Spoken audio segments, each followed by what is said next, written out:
Hi friends, Vijaya Karnataka ವೀಕ್ಷಕರಿಗೆಲ್ಲರಿಗೂ ಸ್ವಾಗತ. ಗಣೇಶ ಹಬ್ಬ ಬರ್ತಾ ಇದೆ ಅಂದ್ರೆ ಗಣೇಶನ್ ಮೂರ್ತಿ ತಗೋಬೇಕು ಅನ್ನೋದು ನಮ್ಮೆಲ್ಲ ಮನಸ್ಸಲ್ಲೂ ಇದ್ದೇ ಇರುತ್ತೆ.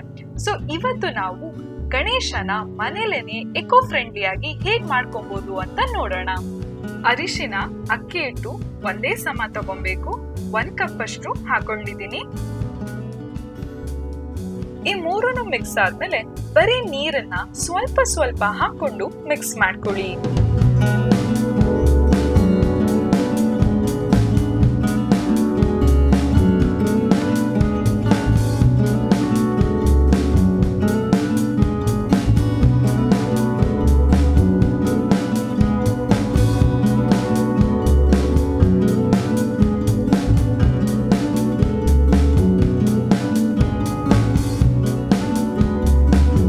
ನೋಡಿ, ನಮಗೆ ಈ ರೀತಿಯಾದ ಕನ್ಸಿಸ್ಟೆನ್ಸಿಲಿ ಇರಬೇಕು. ಜಾಸ್ತಿ ನೀರ್ ಹಾಕೊಳ್ಳಕ್ಕೆ ಹೋಗ್ಬೇಡಿ.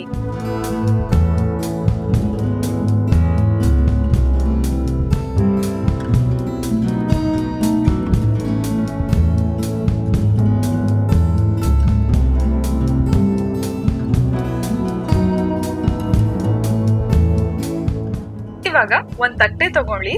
ಅದ್ರ ಮೇಲ್ಗಡೆ ನಾನು ಬಾಳೆ ಎಲೆ ಇಟ್ಕೊಂಡಿದ್ದೀನಿ. ಪೂಜೆಗೆ ಹೀಗೇನೆ ನೀವು ಇಡ್ಬೋದು. ಇವಾಗ ಮಾಡುವ ವಿಧಾನನ ನೀವು ಗಮನದಿಂದ ನೋಡ್ಕೊಳ್ಳಿ.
ಗಣಪತಿ ಮೂರ್ತಿ ಎಷ್ಟು ಚೆನ್ನಾಗಿ ಕಾಣಿಸ್ತಿದೆ.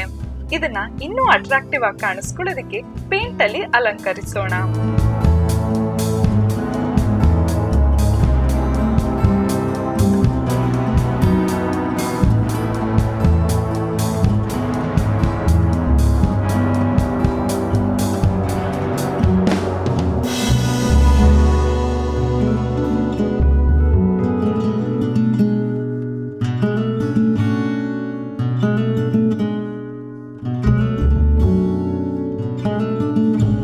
ಇವಾಗ ನಮ್ ಗಣಪತಿನ ನಾವು ಪೂಜೆ ಮಾಡ್ಬೋದು. ನೀವು ಮನೇಲೆ ನಿಮ್ ಗಣಪತಿನ ಮಾಡ್ಕೊಡೋದ್ರಿಂದ ನಿಮಗ್ ಮನಸ್ಸಿಗೂ ತುಂಬಾನೇ ಖುಷಿ ತರುತ್ತೆ. ಅದ್ರ ಜೊತೆಗೆ ಎಕೋ ಫ್ರೆಂಡ್ಲಿ ಆಗಿರೋದ್ರಿಂದ ನಮ್ ಪ್ರಕೃತಿನೂ ಕಾಪಾಡ್ಕೊಬಹುದು. ನೀವು ಕೂಡ ಟ್ರೈ ಮಾಡಿ ನೋಡಿ. ಎಲ್ಲಾರ್ಗು ಗೌರಿ ಗಣೇಶದ ಹಬ್ಬದ ಹಾರ್ದಿಕ ಶುಭಾಶಯಗಳು. ಈ ವಿಡಿಯೋ ಇಷ್ಟ ಆದಲ್ಲಿ ಲೈಕ್ ಮಾಡಿ, ಕಮೆಂಟ್ ಮಾಡಿ, ಶೇರ್ ಮಾಡಿ.